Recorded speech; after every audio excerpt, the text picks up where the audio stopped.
Ang Thousand Feather Empire ang unang bumagsak dahil sa kanilang kaabangan, sa kabila ng pagbibigay ng pangalawang pagkakataon, tumanggi silang baguhin ang kanilang mga pamamaraan. Nagulat si Lang Eosan nang malaman na nakapasa siya sa pagsubok ng senior bilang resulta ng kanyang ginawa habang pinag-iisipan niya ang pangalawang pagsubok. Pagkatapos noon, napansin at hinulaan ni Lang Eosan na ang Mountain Sect ang magiging ikatlong pagsubok. Habang natuklasan niya kung gaano eksakto ang pag-aayos ni Chen Pingan sa lahat, lumaki ang kanyang paghanga kay Chen Pingan. Sa makatuwid, tinawagan niya ang isang subordinate, inutusan siyang kumuha ng isang malaking regalo, na sinang-ayunan ng subordinate. Gayunpaman, tinanong ng alila ni Lang Eosan kung anong uri ng regalo ang bibilhin dahil hindi siya sigurado sa mga hinihingi ng kanyang master. Sa pagtataka ng lahat, ipinahayag ni Lang Eosan sa kanya ang isang regalo na akma para sa isang taong naninirahan sa pinakatuktok ng mainland. Samantala, sa bahay ni Chen Pingan, may bagong mensahe ang system na nagsasaad na kumpleto na ang gawain dahil matagumpay na naisagawa ni na Lolo Merong at ang Black Serpent ang kanilang gawain. Nagulat si Chen Pingan sa mensahe ng system dahil kakasend lang nito bago magtakip silim. Pinaalalahanan ni Chen Pingan ang kanyang sarili na kailangan niyang aliwin ang pamilya Merong ng mas epektibo sa susunod dahil ipinagmamalaki niya ang ginawa ni Lolo Merong.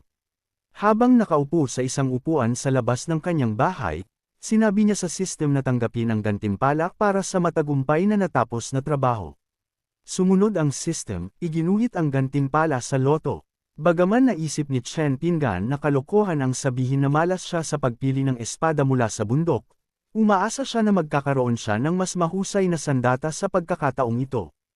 Narinig ng bronze sword si Chen Pingan na idineklara siyang walang silbi, na ikinalungkot niya. Nagpakita ang system ng pangalawang abiso na nagsasaad na matagumpay ang pagguhit. Bigla, isang kakaibang bagay ang nahulog ng husto sa tiyan ni Chen Pingan, na nagpakubo sa kanya. Nang tingnan niya ang kakaibang bagay na ibinigay sa kanya ng system, napagtanto niya na nakatanggap siya ng isang super fertilizer bilang kanyang regalo. Hindi inaasahan, ngumiti si Chen Pingan sa kanyang gantimpala dahil gusto niyang magtanim ng isang bagay sa kanyang bakuran. Tinawag niya si Xiaolinger sa labas ng bahay at tinanong kung gusto niya ng mas maraming pakwan, at bibili sila ng buto ng pakwan. Pagkatapos nito, masayang sumunod si Xiaolinger kay Chen Pingan. Naglakbay sina Chen Pingan at Xiaolinger sa bayan, at huminto sila sa isang tindahan ng prutas upang bumili ng buto ng pakwan. Gayunpaman, may hindi kilalang tao ang sumusunod sa kanila. Pagkaraan ng ilang sandali, nakabalik sila sa bahay, at sa tulong ni Xiaolinger, nagsimulang magsaka si Chen Pingan sa lupa. Matapos mabungkal ang lupa, ipinamahagi niya ang mga buto ng pakwan doon bago maglagay ng ilan sa super fertilizer ng system. Habang natapos ni na Xiaolinger at Chen Pingan ang kanilang trabaho, tuwang-tuwa sila. Gayunpaman, napansin ni Chen Pingan na tila siya ay medyo gusot at mukhang magsasaka. Kinuha ni Xiaolinger ang atensyon ng kanyang kapatid sa pakwan na kanilang itinanam, itinuturo ang isang daliri sa lumalagong pakwan. Nalito sila sa nangyari dahil 1 minuto lang ang nakalipas nang itinanam nila ang mga pakwan. Ipinanukala ni Chen Pingan na ang super fertilizer ng system ang sanhi ng mabilis na paglaki ng halaman, sinasabing, kaiba sa basura na dati niyang nakuha, sa wakas ay nakakuha siya ng isang bagay na kapaki-pakinabang. Gayunpaman, matapos marinig ang mga komento ng kanilang master, ang mga bagay na nakuha ni Chen Pingan ay nakaramdam ng kalungkutan. Tinanong ni Xiaolinger si Chen Pingan kung maaari ba nilang diligan ang mga pakwan na kanilang itinanam, ngunit tinanggihan ni Chen Pingan ang panukala ng kanyang kapatid na diligan ang mga halaman. Sinabi niya na bagaman kamangha-mangha ang fertilizer na ibinigay ng system, hindi ito masyadong magagamit. Nagpunta siya sa loob ng bahay upang magpalit ng kanyang maruming damit at maghanda na magluto. Si Xiaolinger, na nalulumbay na ngayon, ay lumipat ang kanyang atensyon sa fertilizer at naisip na maglagay lang ng karagdagang fertilizer sa mga pakwan nang walang pahintulot ng kanyang kapatid. Nagpatuloy siyang maglagay ng super fertilizer sa mga pakwan dahil sabik siyang mahinog ang mga ito. Nang magsimulang umunlad at lumaki ang mga pakwan, tinanong ni Chen Pingan kay Xiaolinger kung ano ang tunog na iyon. Nag-aalala ang ekspresyon ni Xiaolinger na tila natatakot na sisigawan siya ng kanyang kapatid. Nagkwento siya ng palusot para makatakas sa pagsisisi ng kanyang kapatid. Lubusang naakit si Chen Pinggan sa potensyal ng fertilizer at sinabing mas mahiwagang ito kaysa sa inaakala niya. Gayunpaman, nakita niya na ang karamihan sa fertilizer ay kinuha na mula sa sako. Sinabi ni Xiao Linger kay Chen Pinggan na hindi niya alam at baka tinangay ng hangin ang ilan sa fertilizer. Naniniwala si Chen Pinggan na lampas na sa tulong ang kanyang kapatid. Samantala, may hindi kilalang tao na nanunood kina Xiao Linger at Chen Pinggan habang nagpapalitan sila ng salita sa bakuran sa pamamagitan ng bahagyang bukas na pinto. Sinabi ni Chen Pinggan kay Xiao Linger na maghugas ng kamay, na mabilis na sinunod ni Xiao Linger. Naisip ni Chen Pinggan na napakahirap hinog ang pakwan, at nagduda siya na kakainin ang pakwan.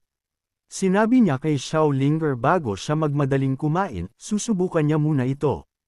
Hindi alam na kasalukuyang nilalamon ni Xiao Linger ang mga pakwan kaliwat kanan. Binalaan niya ang batang si Xiao Linger na huwag masyadong mabilis kumain ng mga pakwan baka masakaw siya at walang sinuman ang susubukang magnakaw nito sa kanya. Mabilis na kinain ni Xiao Linger ang mga pakwan habang hindi pinapansin ang sinabi ng kanyang kapatid dahil nag-aalala siyang baka ibigay niya ito sa estranghero sa labas ng kanilang bahay. Sumilip si Chen Pinggan sa pinto na may gulong ekspresyon at napansin na bahagya lamang itong bukas. Nang buksan ni Chen Pinggan ang pinto upang imbestigahan ang sinabi ng kanyang kapatid, nagulat siya nang makita ang isang maliit na bata. Natakot ang batang paslit nang mahuli ni Xiao Linger at Chen Pinggan. Gayunpaman, sinubukan ni Chen Pinggan na pakalmayan siya sa pamamagitan ng pagtatanong kung may problema ba. Hindi sumagot ang batang lalaki, na nag-isip kay Chen Pinggan na baka natakot niya ang bata. Tinanong ni Chen Pinggan kung ang bata ay isang cultivator, ngunit nang hindi sumagot ang binatilyo, naisip niya na baka may system bug o simple lang na tanga ang bata.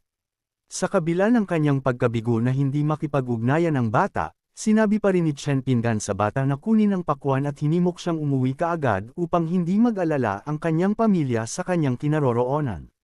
Matapos isara ang pinto at lumakad palayo, sa wakas ay nagkaroon ng pagkakataon ang bata na makahinga at umamin ng malakas na natakot siya. Nang unang marinig ni Chen Pinggan ang boses ng bata, naaliw siya na kayang magsalita ang bata. Kaya, binuksan niya ang pinto at isinara agad pagkatapos.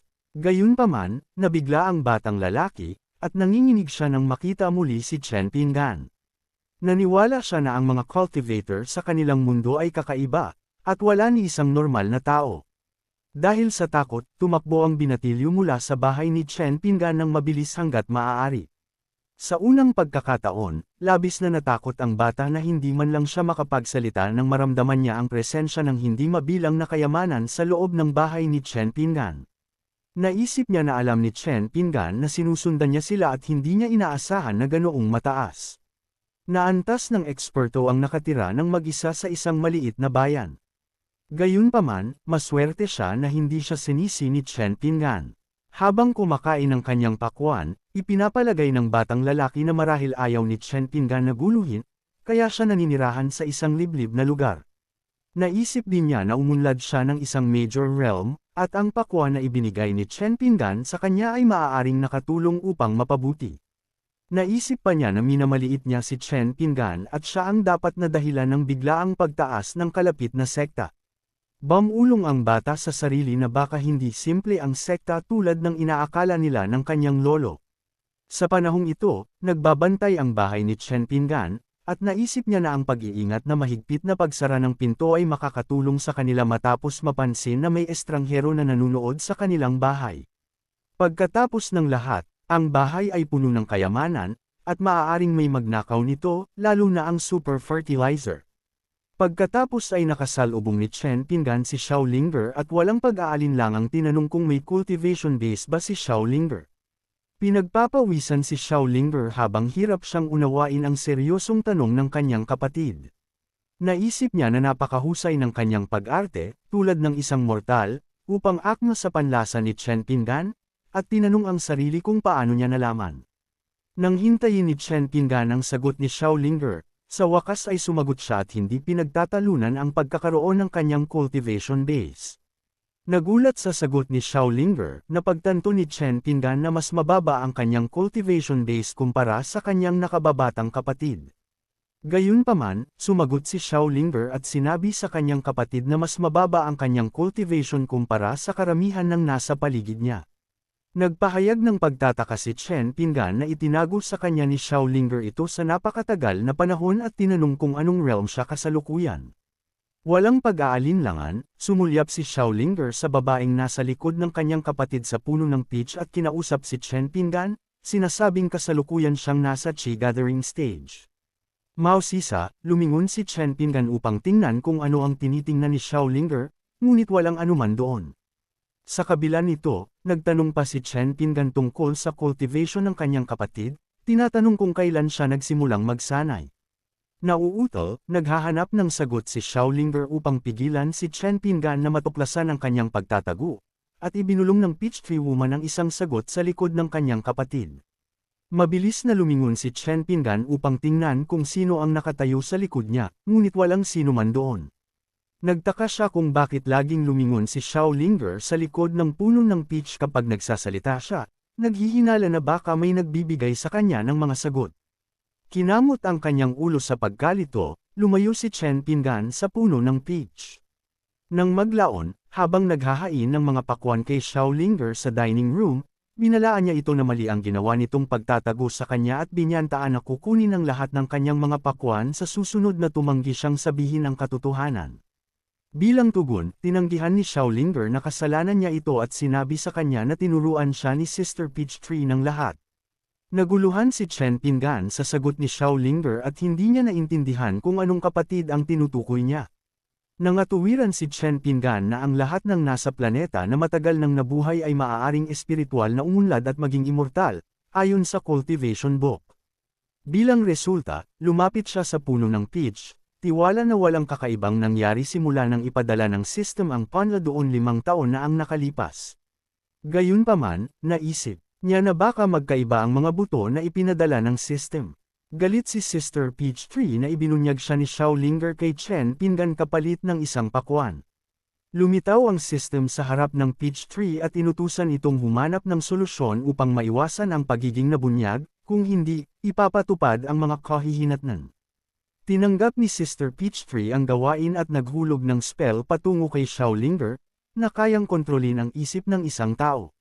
Bilang tugon, gumawa si Xiaolinger ng isang kwento upang pigilan si Chen Pingan na subukang tingnan pa ang puno ng peach at upang kalimutan ni Chen Pingan ang sinabi ni Xiaolinger kanina. Nagtanong si Chen Pingan tungkol sa kalusugan ni Xiaolinger dahil sa pag-aalala para sa kanya, ngunit nang hawakan niya ang kanyang noo, nasunog siya. Habang tinitingnan ni Chen Pingan ang pakwan na itinanim niya sa kanyang bakuran, naisip niya na ang mga side effect ng fertilizer ay maaaring sanhi nito. Nakakunot ang noo, binuhat niya ang kanyang nakababatang kapatid, na nilalagnat, at sinubukan niyang tiyakin sa kanya na normal lang itong lagnat. Sa kabila nito, hinimok ni Chen Pingan ang kanyang kapatid na manatiling matatag at huwag mawalan ng pag-asa. Samantala, nagme-meditate si Lang Eosan sa isang siksik na kagubatan nang maistorbo siya ng isang malaking pagsabog malapit. Bigla, isang lalaki ang lumitaw sa harap niya at ipinaalam sa kanya ang kanyang mga tuso na paraan. Nababahala sa biglaang presensya ng isang hindi kilalang tao, nagtaka si Lang Eosan kung bakit maglalakas loob ang taong iyon na atakihin siya ng walang babala. Ipinaalam kay Lang Eosan ni Bai Gufeng, ang matandang lalaki na biglaang nagdulot ng pagsabog, na naabot na niya ang realm ng mga earthly immortals at dumating siya upang batiin siya. Nagalit, tinanong ni Lang Eosan kung ano ang loika ng pagbati sa isang tao na may pagsabog. Naniwala si Bai Gufeng na napakalakas ng pagsabog, gayunpaman, madaling naiwasan ito ni Long Aotian nang walang kahit kaunting pawis. Naisip ni Bai Gufeng na marahil ay tinulungan ni Chen Pingan si Lang Eosan na makalusot sa realm ng earthly immortal. Gayunpaman, tinukso ni Lang Eosan si Bai Gufeng na masyado siyang tamad para makipagtalo sa kanya. Patuloy niyang niloloko si Bai Gufeng, itinuturo na noong huli silang magkita, nasa rurok pa rin siya ng Mahayana realm, at ngayon na nagkita muli sila, nasa parehong realm pa rin siya. Naiinis sa patuloy na panunukso ni Lang Eosan, sinabihan siya ni Bai Gufeng na huminto sa pagsasalita kung wala siyang kaalaman sa Mahayana realm. Ipinagmalaki naman nilang Eosan kay Bai Gufeng na mas kaakit-akit siya kaysa sa kanya.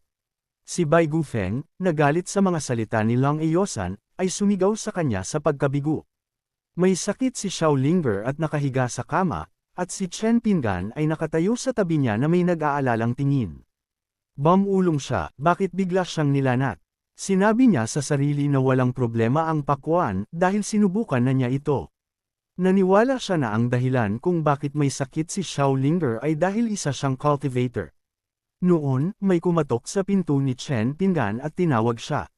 Si Lolo Merong ito, at sinalubong siya ni Chen Pingan, sinasabing hindi na niya kailangang magtanong tuwing papasok. Nanlaki ang mga mata ni Lolo Merong nang mapansin ang napakalaking pakwan. Nagulat siya na bakante ang bakuran ni Chen Pingan ilang araw na ang nakalipas. Namangha pa rin, napansin ni Lolo Merong na ang dami ng espiritual na enerhiya ay libu-libong beses na mas malakas kaysa sa pinaka-advanced na espiritual na gamot na nakita niya. Like, comment, share, and subscribe naman dyan mga ito go. Maraming salamat po.